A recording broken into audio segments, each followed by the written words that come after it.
Perkenalkan, nama saya Mala Septiani dengan NPM 225520111322.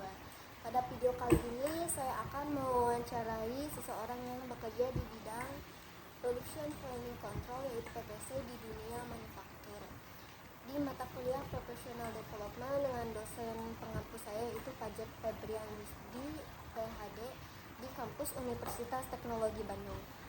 Langsung saja, boleh diperkenalkan Pak, nama dan posisi Bapak saat ini. Baik, terima kasih Bu Mela. Perkenalkan, nama saya Musoli. Saat ini saya bekerja sebagai staf production planning dan control perusahaan manufaktur PT Baju Elektrik Indonesia. Baiklah, bisa dijelaskan lagi secara singkat apa sih tugas utama dari seorang PPC itu? Oke, baik. Untuk tugas utama saya yaitu merencanakan jadwal produksi serta memastikan ketersediaan bahan baku dan mengontrol agar proses produksi berjalan sesuai target waktu dan jumlahnya. Dalam pekerjaan PPC itu cukup penuh tekanan ya Pak.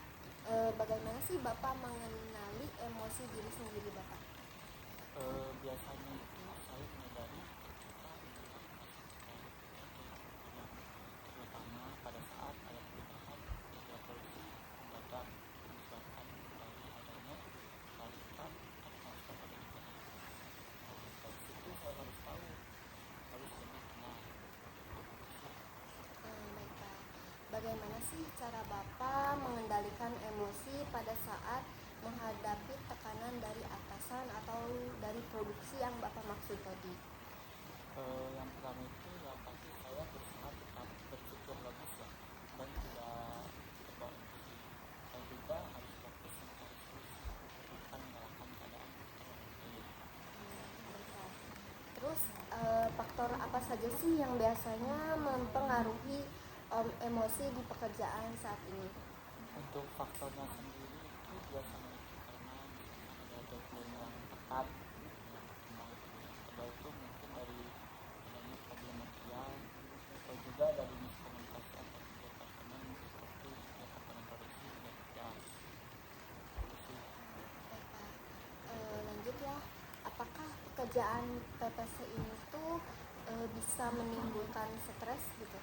Sebenarnya PPC itu cukup sering ya untuk menimbulkan stres, terutama itu saat ketika ada permintaan produksi tinggi namun kapasitas kita itu terbatas. Pertama itu, yang kedua itu ketika adanya advance delivery ke customer dengan urgent delivery sedangkan kapasitas kita itu terbatas.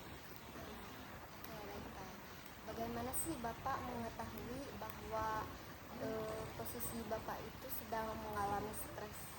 Biasanya itu saya itu jadi sulit fokus ya, dan biasanya itu mudah lelah serta gampang emosi atau saya itu gak bisa mengendalikan emosi.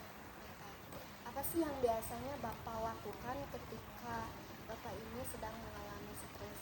Cara mengatasinya itu seperti apa? Kalau untuk cara mengatasinya ya biasanya itu saya refresh sebentar ya, bisa juga saya sambil bergerak ke produksi untuk mengecek keadaan di sana sambil melakukan staff ya. Nah, lalu itu saya itu selalu mengatur ulang prioritas pekerjaan, lalu membuat to-do list dan memakai jeda sebagai topik prioritas. Selain itu saya juga menjaga komunikasi dengan tim agar masalah cepat terselesaikan.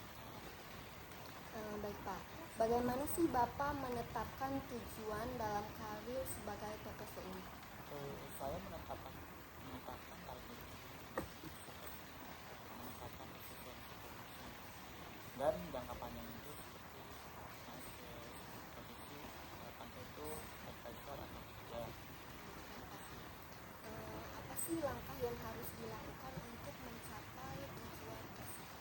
Ya, yang paling penting itu ya kita harus belajar ya, baik dari pengalaman kerja maupun praktek, serta kita itu harus meningkatkan kemampuan analisis dan komunikasi. Apa sih saran Bapak untuk mahasiswa yang ingin berkarir di bidang manufaktur ini?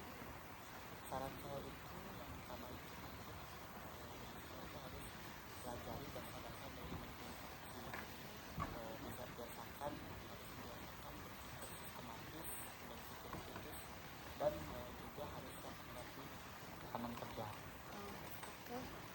terima kasih ya Pak Nur Solih atas waktu dan tempatnya serta ilmu yang telah dibagikan untuk teman-teman online di sini, dan semoga wawancara ini dapat memberikan wawasan dan manfaat bagi kita semua.